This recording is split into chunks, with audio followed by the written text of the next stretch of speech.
Pourquoi quelqu'un laisserait-il délibérément un trou de 100 km sur une autoroute reliant l'Amérique du Nord et l'Amérique du Sud? En 2026, il semblait que cette question allait disparaître. De nouvelles routes, de nouveaux ponts, des équipes de construction s'enfonçaient plus profondément dans la jungle du Darien qu'elles ne l'avaient fait depuis des décennies. Pour la première fois en un demi-siècle, il semblait que la brèche allait enfin être comblée. Et puis, ce ne fut pas le cas.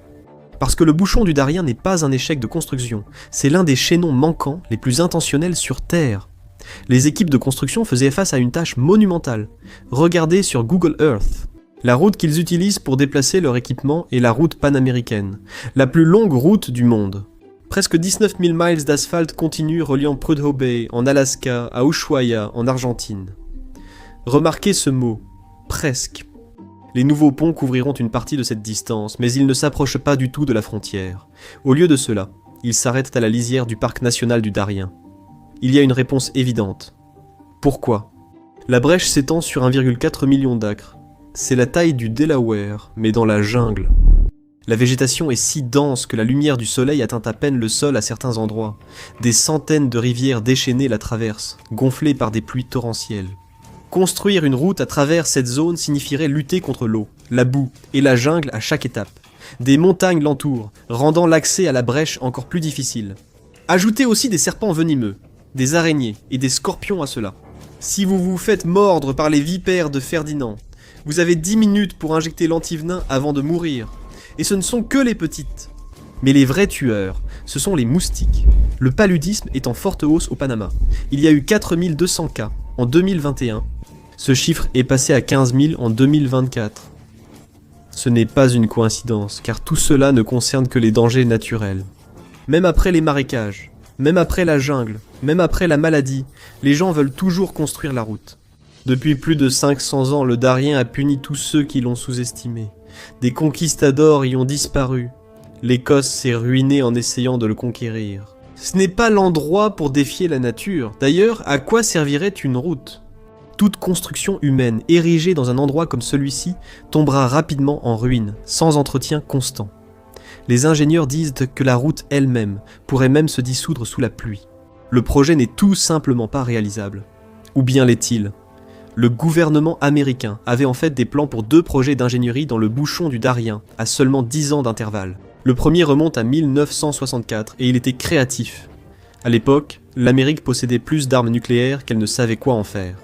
Pourquoi ne pas en utiliser quelques centaines pour créer un nouveau canal? Le plan était de dépenser environ 185 millions de dollars actuels pour déclencher 294 bombes nucléaires en 14 endroits différents afin de dégager le passage. La puissance totale aurait été plus de 3 fois supérieure à celle de la Tsar Bomba de l'Union soviétique, et le projet aurait bel et bien eu lieu. Les ingénieurs disaient que c'était parfaitement faisable. Il y avait le problème de la relocalisation des 30 000 autochtones qui vivaient dans la région, et il y aurait probablement eu énormément de réactions négatives à l'international. Avec les bonnes incitations, les gouvernements trouvent toujours un moyen de réaliser des projets d'ingénierie soi-disant impossibles. Marécages, montagnes, déserts, peu importe. Si la volonté politique est là, les ingénieurs trouvent une solution. Et si la jungle n'était pas la vraie raison de l'absence de route? Dans les années 2020, une autre explication commençait à émerger. Le Darien n'était plus seulement une étendue sauvage. C'était devenu l'un des corridors migratoires les plus importants de l'hémisphère occidental. Lors de sa dernière année en tant que commandante du commandement sud des États-Unis, la générale Laura G. Richardson a témoigné devant le Congrès et a présenté le Darien comme l'une des routes vers le nord pour les personnes venant d'Amérique du Sud. Soudainement, le Darien apparaissait sous un autre jour, non plus comme un projet d'infrastructure raté, mais comme une barrière stratégique. Ce n'était pas le terrain qui avait arrêté la route. Quelqu'un a simplement décidé que le terrain était plus utile que la route. Pour comprendre pourquoi, il suffit de suivre les personnes qui traversent déjà. L'année 2022 n'a pas bien commencé pour un jeune couple d'Haïti. Jean et Rose Harima faisaient partie d'un groupe de 50, mais leur voyage serait plus difficile que celui des autres. Ils ont commencé du côté colombien de la frontière, mais tous les autres membres du groupe les ont abandonnés lorsqu'ils sont arrivés à la première colline. Ils étaient arrivés à la Serranía de Tacarcuna, des montagnes assez hautes pour toucher les nuages. Rose était enceinte, mais elle et Jean ont continué malgré tout. Les montagnes n'étaient pas le vrai danger. Ils voulaient éviter la jungle. Plutôt, ils s'étaient égarés hors du sentier et avaient trouvé les corps de migrants qui avaient fait le voyage avant eux. Puis, les choses ont empiré. Au milieu de nulle part, Rose est entrée en travail. Il n'y avait ni hôpital ni médecin à proximité. Il n'y avait aucune issue. Rose a eu un garçon en bonne santé. Mais un nouveau problème survint. Il leur restait des kilomètres à parcourir sans moyen de le porter. Ils ont donc improvisé. Avec un t-shirt de rechange, ils ont fabriqué un porte-bébé de fortune et poursuivi vers le nord. Leur fils leur avait donné le courage d'avancer. Ils allaient en avoir besoin. La seule façon d'avancer était de traverser la jungle. Pendant 3 jours, ils ont progressé dans la forêt, épuisés et constamment sur le qui-vive. Les pleurs de leur nouveau-né auraient pu révéler leur position. Finalement, ils y sont arrivés. Après des jours de marche, de randonnée, et à porter un bébé né dans la nature, ils sont arrivés au centre d'accueil des migrants au Panama. Ils étaient en sécurité. Au moment où ils ont remis leurs documents au centre d'accueil, ils étaient déjà entrés dans un système en place depuis 2011. Bien avant qu'ils n'atteignent la frontière américaine, Washington savait probablement exactement qui ils étaient. Cela prouve que le Darien n'est pas une zone sauvage déserte. Il est plein de populations autochtones, plein d'autres personnes cherchant une nouvelle vie. Avec eux viennent des dangers créés par l'homme, encore pires que ceux de la nature. Des personnes comme Jean et Rose viennent de bien plus loin qu'Haïti. Certains viennent d'Afrique et d'Asie du Sud-Est, d'autres viennent de pays comme la Somalie et le Népal. Ils se dirigent vers le nord, essayant d'atteindre les États-Unis ou le Canada. Plus d'1 million de personnes ont traversé le Darien entre 2021 et 2023. Et en 2023, 113 000 étaient des enfants, dont beaucoup ont été abandonnés ou laissés derrière. Bien sûr, les migrants ne sont pas les seules personnes à traverser le Darien. Les gangs criminels l'utilisent pour la contrebande et la traite d'êtres humains, obligeant le Panama à patrouiller l'un des environnements les plus difficiles au monde. C'est le travail de Senafront, la force frontalière du Panama. Mais il y a un problème. Comme je l'ai dit plus tôt, le Darien est immense. Ce n'est pas comme si une poignée d'agents de patrouille pouvait simplement le boucler. Donc, le Panama ne le fait pas seul. Il reçoit l'aide des États-Unis. Il bénéficie de la formation de l'armée américaine. Le Pentagone fournit des lunettes de vision nocturne, des radios et des bateaux de patrouille. L'ambassade des États-Unis au Panama a annoncé une subvention d'1 million de dollars pour des véhicules de patrouille tout-terrain neufs et un nouveau centre de commandement. Il y a aussi un financement supplémentaire de 400 000 dollars qui arrive bientôt. Donc, le Darien n'est pas seulement rempli de serpents, de migrants ou de patrouilles frontalières. Il est aussi rempli d'équipements de surveillance américains. En échange, Washington obtient un coffre au trésor de secrets intimes et personnels. En 2011, sous l'administration Obama, les États-Unis ont commencé à collecter des données biométriques sur les personnes traversant les jungles du Panama, tout cela grâce au matériel fourni à Senafront. En 2018, ce n'était plus un arrangement ad hoc, le Congrès l'a rendu permanent. Des témoignages décrivent des personnes arrêtées dans des communautés isolées de la jungle, placées en détention par les autorités panaméennes, puis transportées vers des centres de détention loin des regards du public. À partir de là, le processus continue. On prend leurs informations et on collecte des données biométriques. Ensuite, ils sont transférés ailleurs. L'important n'est pas leur destination suivante. Avant d'atteindre la frontière américaine, ils sont déjà dans le système. La traversée du Darien n'est donc pas qu'une expédition dans la nature, mais aussi un premier point de contrôle. Lorsque certains migrants atteignent, des milliers de kilomètres plus tard, la frontière sud des États-Unis, les autorités savent déjà précisément qui ils sont. Comme on peut l'imaginer, le programme a ses détracteurs. Le gouvernement américain n'en fait pas partie, et Santa Senafront non plus.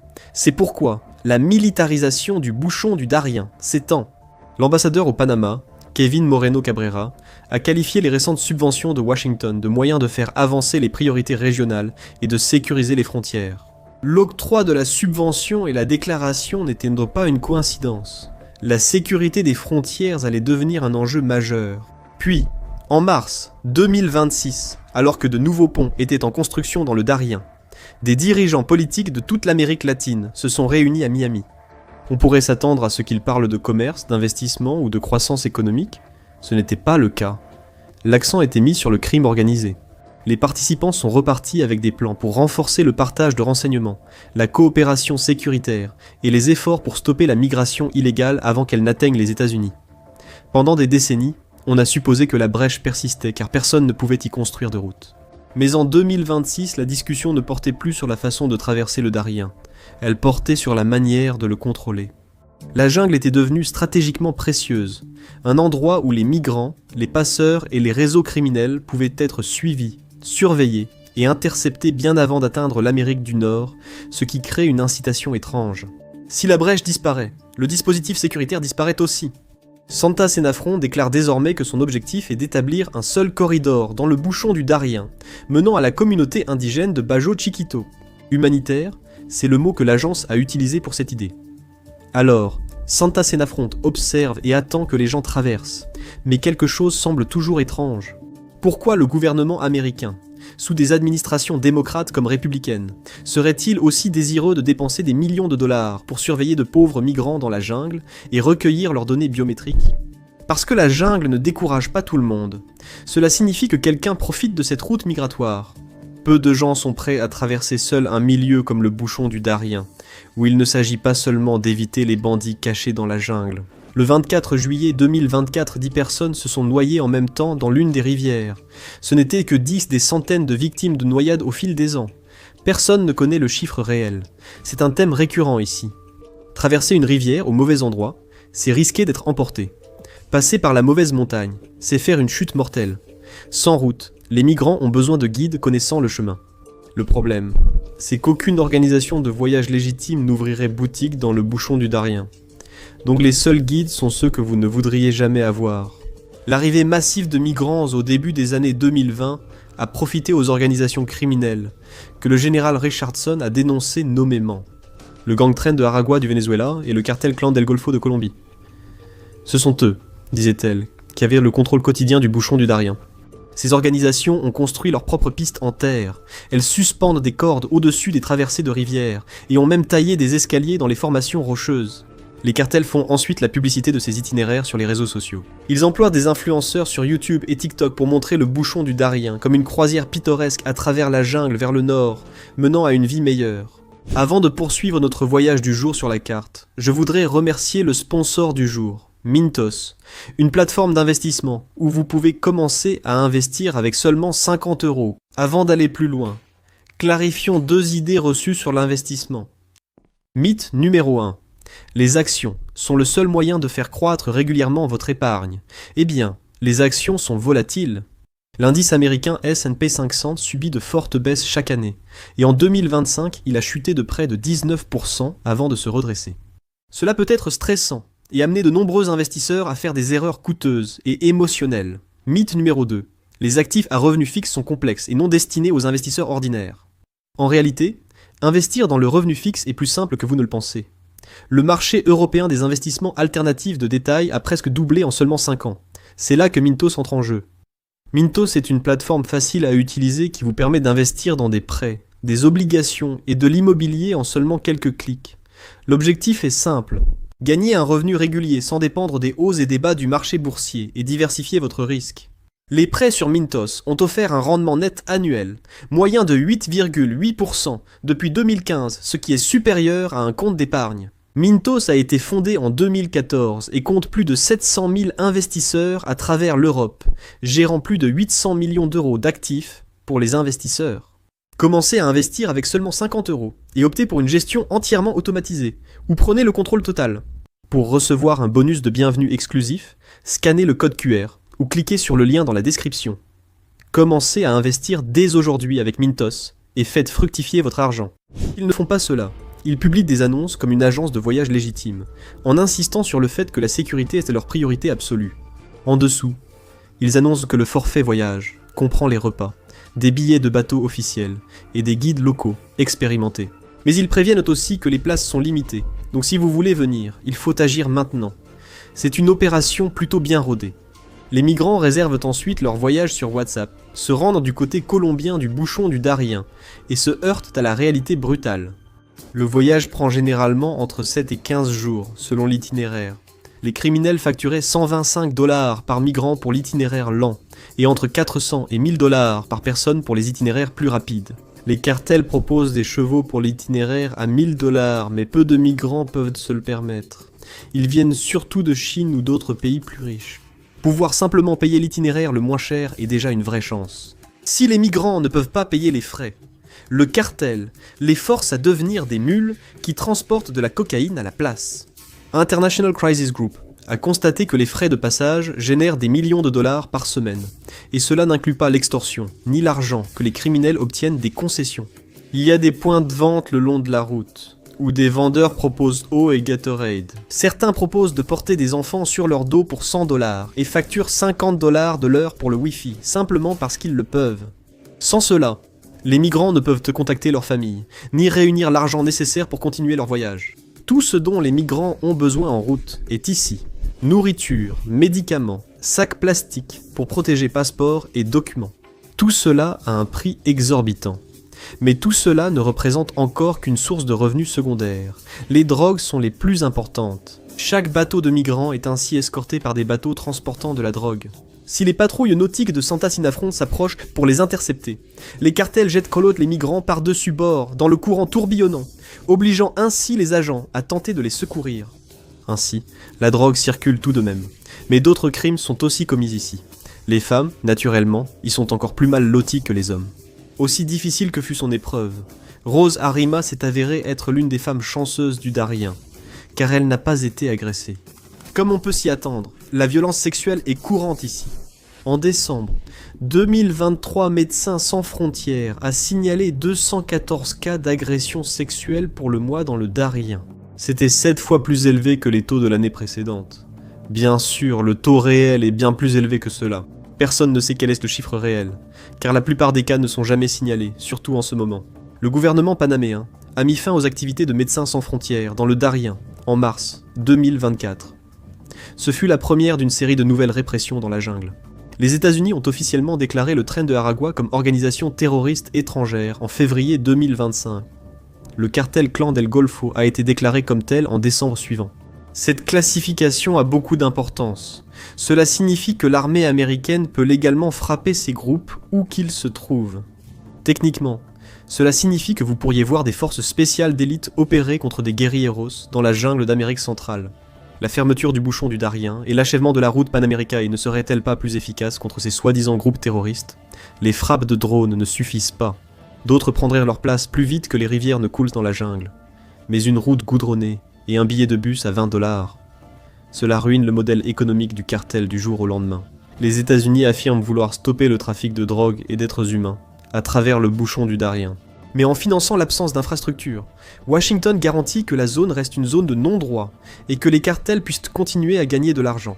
Cela garantit également que les habitants non criminels sont les plus lésés.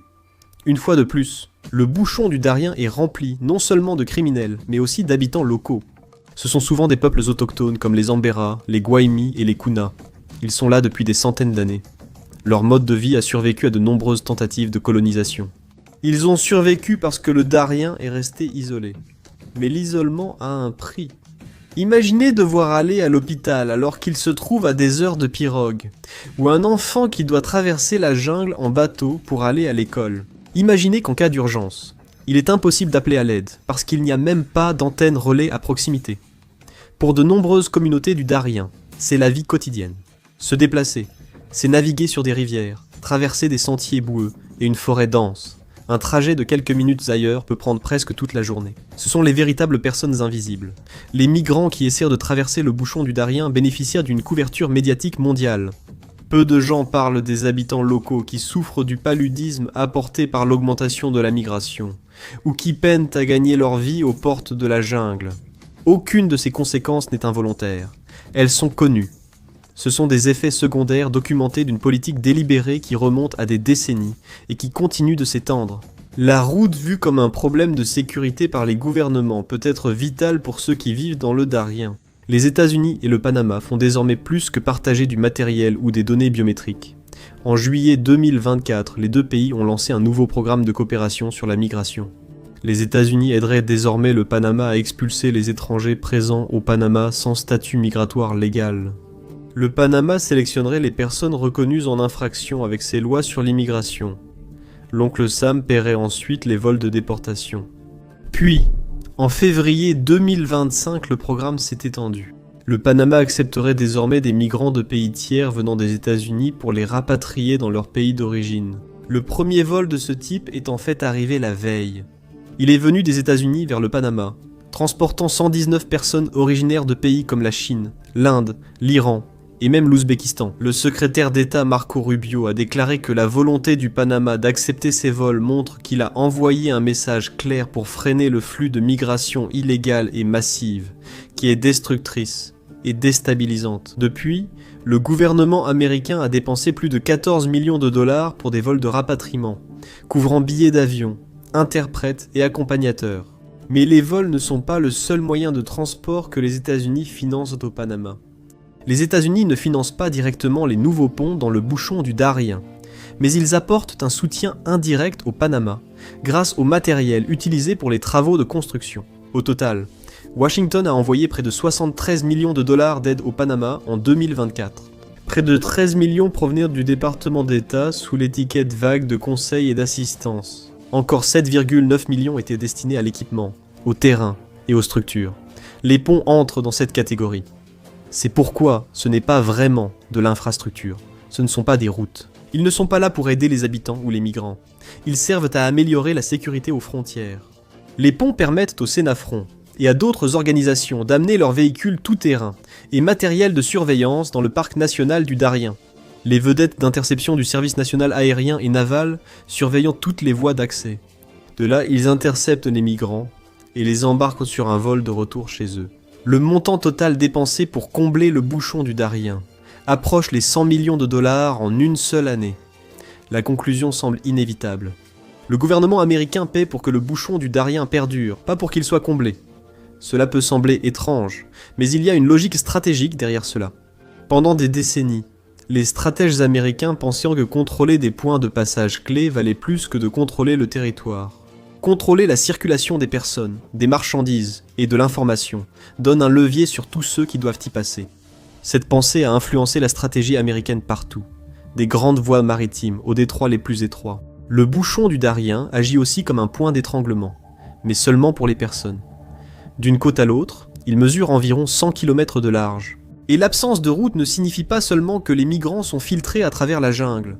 Cela veut aussi dire que le commerce transcontinental dépend presque exclusivement de la mer. Le canal de Panama est proche pour une raison. Les États-Unis ont peut-être abandonné le contrôle direct de cette zone en 1999, mais ils exercent toujours un contrôle indirect grâce aux patrouilles maritimes de la marine américaine. En contrôlant les voies maritimes, la marine surveille chaque cargo et chaque conteneur qui passe par le canal de Panama ou à proximité. Et n'imaginez même pas traverser les Amériques sans voiture sans cette route. Personne n'y est parvenu avant 1960 et ce voyage a pris 5 mois. Supposons qu'une route relie l'Amérique du Nord à l'Amérique du Sud par un pont terrestre. Maintenant, l'armée américaine ne peut pas la contrôler, du moins pas sans débarquer des Marines sur la côte. Et cela signifie qu'il n'y a pas que des migrants qui arrivent. Les Chinois aussi. Voici le mégaport de Chancay, au nord de Lima, au Pérou. Il a ouvert en 2024 et a coûté 3,5 milliards de dollars à construire. Mais le Pérou n'a pas réuni tout cet argent tout seul. L'argent provient de l'initiative chinoise des nouvelles routes de la soie.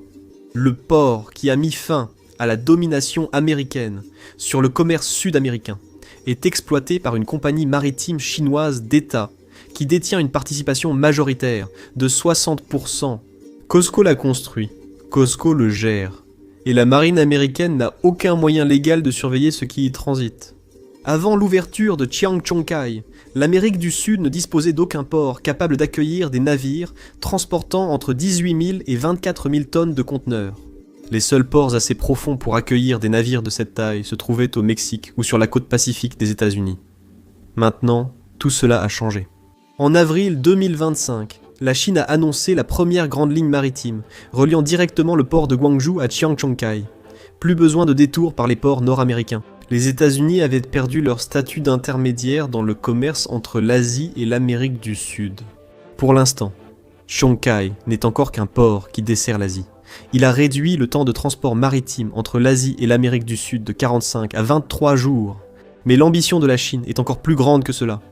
Ainsi, le bouchon du Darien devient encore plus important. Le gouvernement américain, en privé, désignerait la Chine et dirait que ses activités soulignent l'importance de maintenir ce trou dans la route. Les cartels, la surveillance policière, les près de 2 millions de personnes qui essaient quand même de traverser. Le nouveau pont se profile alors que le port chinois intensifie ses opérations. Toutes ces choses remontent à une décision prise dans les années 1970 que personne ne veut annuler. Jusqu'à cette époque, les États-Unis étaient le principal défenseur de la route panaméricaine. Donc, en 1971, ils ont promis 100 millions de dollars, soit 836 millions de dollars en valeur actuelle, pour achever la route. Cela représentait les 2/3 du budget estimé. La Colombie et le Panama devaient nous fournir le tiers restant. L'argent servirait à financer 400 km de nouvelles routes à travers le Darien Gap.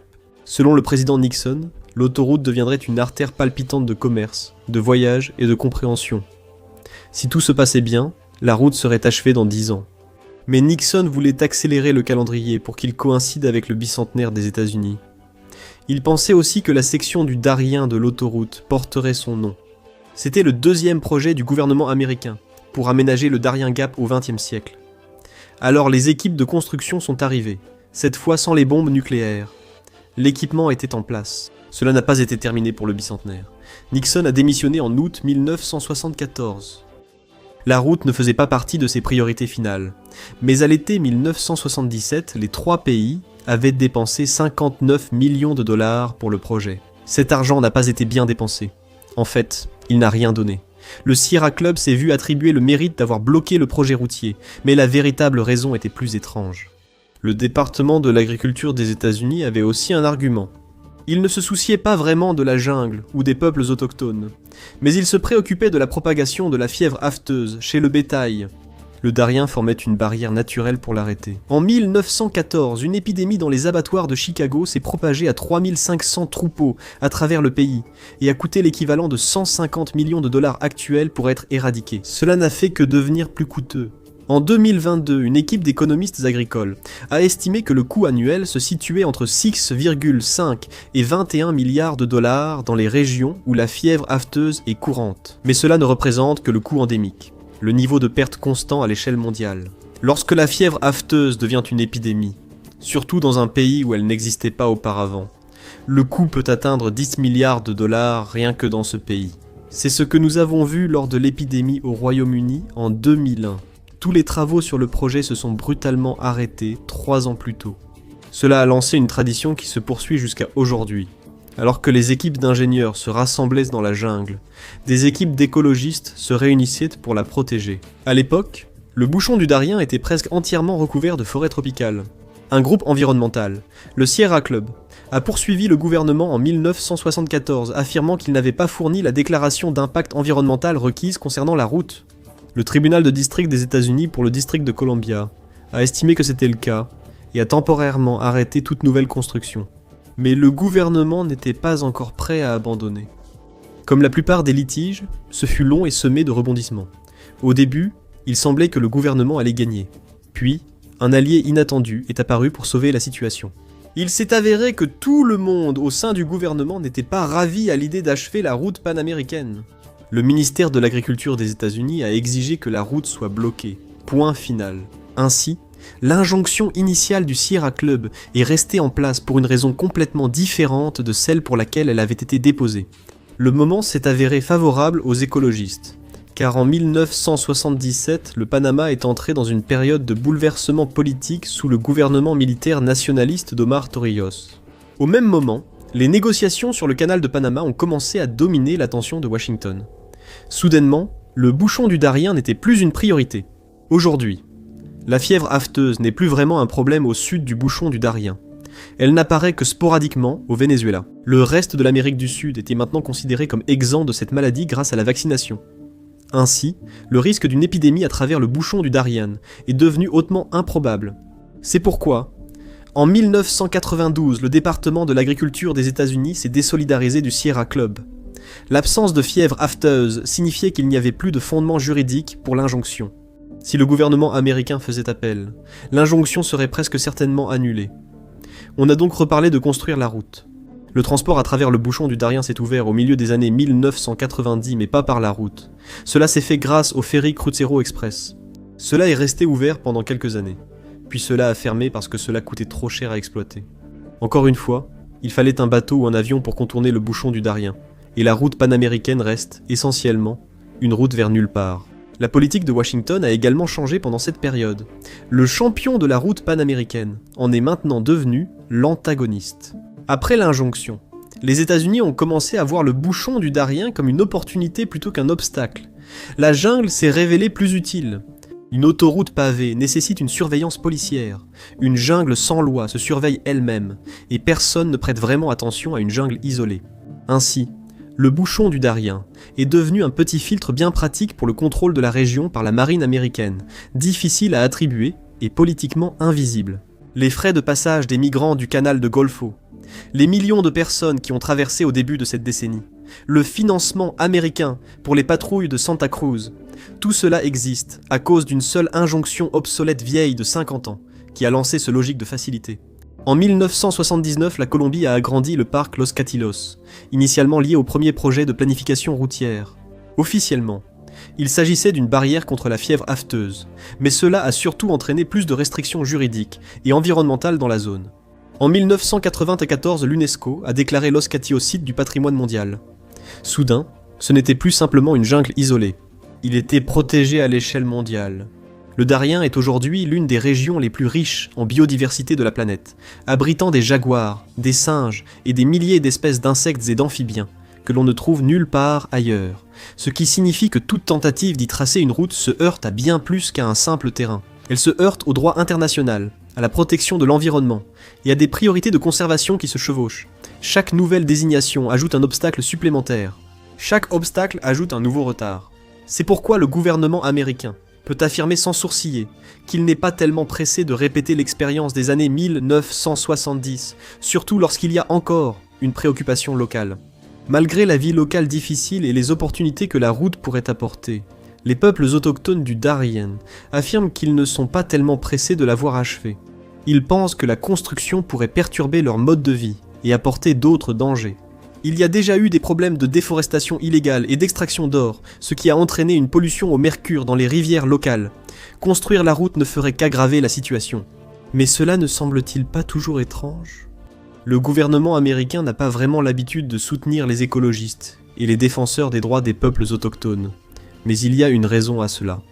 Le flux d'immigration illégale à travers le bouchon du Darien a chuté de 99% entre 2024 et 2025. Les nouvelles mesures avec le Panama semblent clairement fonctionner. Washington ne se soucie peut-être pas beaucoup des populations locales et de l'environnement, mais cela vaut la peine de ne pas avoir de route.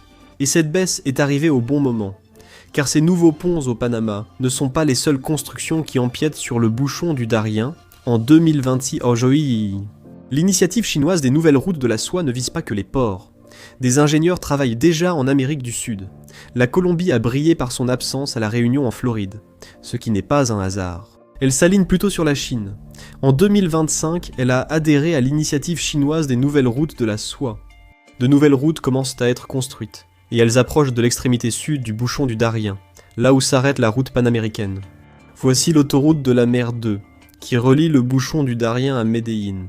Les Chinois ont commencé avec une participation de 30% dans ce projet, mais elle est ensuite passée à 65% avec un investissement de 650 millions de dollars en 2020. La nouvelle construction remplace peu à peu les routes en terre de la région. La Chine affirme qu'elle rend les déplacements plus sûrs face aux glissements de terrain, mais c'est loin d'être la seule augmentation de l'activité chinoise en Amérique du Sud. En juillet 2025, alors que le trafic de migrants diminuait, la Chine a signé un nouveau protocole d'accord avec le Brésil. Si la Chine obtient gain de cause ici, elle restructurera le commerce continental d'une côte à l'autre. Le corridor ferroviaire bio-océanique central proposé relierait le port pacifique de Changchun sur 3700 km jusqu'au port brésilien d'Ilhéus sur la côte atlantique. Si le projet avance, il pourrait coûter au moins 70 milliards de dollars, mais c'est un prix que la Chine semble très désireuse de payer. Le Pérou a déjà annoncé son soutien au projet. Parce que tout comme avec Washington, il n'y a pas de coïncidence avec Pékin. Le moment choisi pour les nouveaux accords avec le Brésil est trop commode. La Chine a évoqué l'idée d'un chemin de fer transcontinental en Amérique du Sud depuis le sommet des BRICS en 2014, mais de nouveaux développements le rendent beaucoup plus attrayant pour tout le monde. Le canal de Panama fait face à des sécheresses, et a du mal à accueillir des navires modernes de cette taille. La Chine saisit ainsi l'occasion de contourner un des principaux points d'étranglement de la marine américaine, dans l'arrière-cour même des États-Unis. La Chine est déjà le plus grand partenaire commercial de l'Amérique du Sud. Ce n'était pas le cas lorsque le Sierra Club a poursuivi le département des transports en justice. Les États-Unis dominent encore en volume commercial au nord du bouchon du Darien. Mais si ces derniers kilomètres de route sont construits, tout pourrait changer. Et voilà la vraie raison pour laquelle on construit maintenant les ponts dans la jungle. Ce n'est pas une rupture spectaculaire avec 50 ans de politique. C'est la dernière manœuvre du gouvernement américain pour rendre permanente une injonction dépassée et temporaire. Imaginez une route reliant les Amériques, où les marchandises ne passent plus par mer ou le canal de Panama, mais circulent par voie terrestre. Pour Washington, cela change tout. Les points d'étranglement disparaissent. Les couloirs de surveillance et les leviers d'influence perdent en pertinence, ce qui a une importance géopolitique majeure. Le contrôle du commerce interaméricain n'appartiendrait plus aux États-Unis. Lorsqu'un point d'étranglement cesse d'en être un, il cesse d'être une source de pouvoir. D'après la vision actuelle de Washington, le bouchon du Darien est un atout trop précieux pour être perdu. Les gens ne veulent pas construire de route là-bas depuis les années 1970, non pas parce qu'ils ne peuvent pas en construire, mais parce qu'ils ne sont pas censés en construire. Alors, les bulldozers restent rouillés, la jungle reste intacte, la Chine reste à l'écart, et le système continue de fonctionner. Merci d'avoir été avec moi aujourd'hui. J'espère que la vidéo vous a plu. Pour en voir d'autres, abonnez-vous et activez les notifications. Cela fait vraiment la différence. Merci encore, et je vous retrouve la prochaine fois sur MapPack.